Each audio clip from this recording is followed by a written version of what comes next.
If you're looking to improve your butterfly timing and one aspect of your freestyle technique, pay attention to this video because I have a simple drill that you can add to your practice that will help improve your butterfly and your freestyle.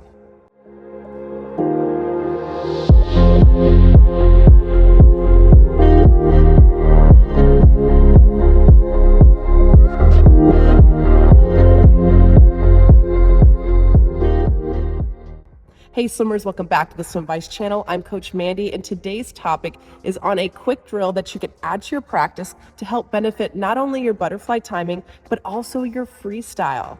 Now, before I get into detail, if you are new to this channel and you're looking to improve your swim technique, be sure to hit the subscribe button at the bottom right-hand corner as I post videos every week to help with your swim practice. Here is a simple drill that you can use in your practice to help improve your butterfly timing, but also your freestyle.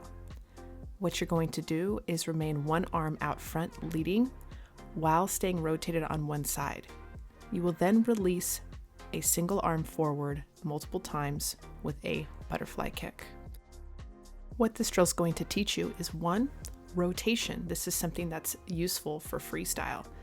Also, it helps you with alignment.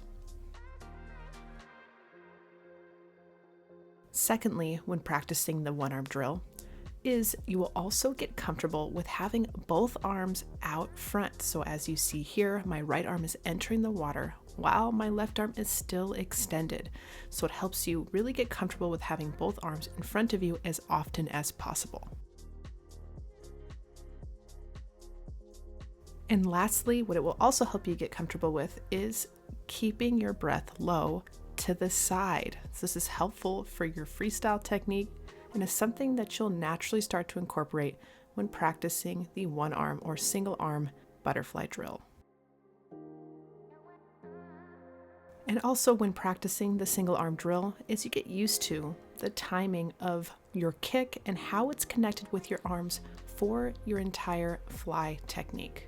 And when getting used to the timing of your technique, you will also get comfortable with keeping your body line as high on the surface as possible. Here is the above view, so you can see the arm release forward and land in, creating that timing throughout the entire stroke cycle. And also here in this freeze frame, you can see a lot of similarities with your freestyle technique that are incorporated in this single arm drill. So the next time you go to the pool and you're working on improving your freestyle or your butterfly technique, try out this drill the next time you're at the pool and let me know how it goes in the comments below. Now, if you're interested in step-by-step swim courses online, click the link in the pinned comments below, receive 7 days free, and have access to multiple digital courses. All right, swimmers, enjoy your practice, and I will see you all next week.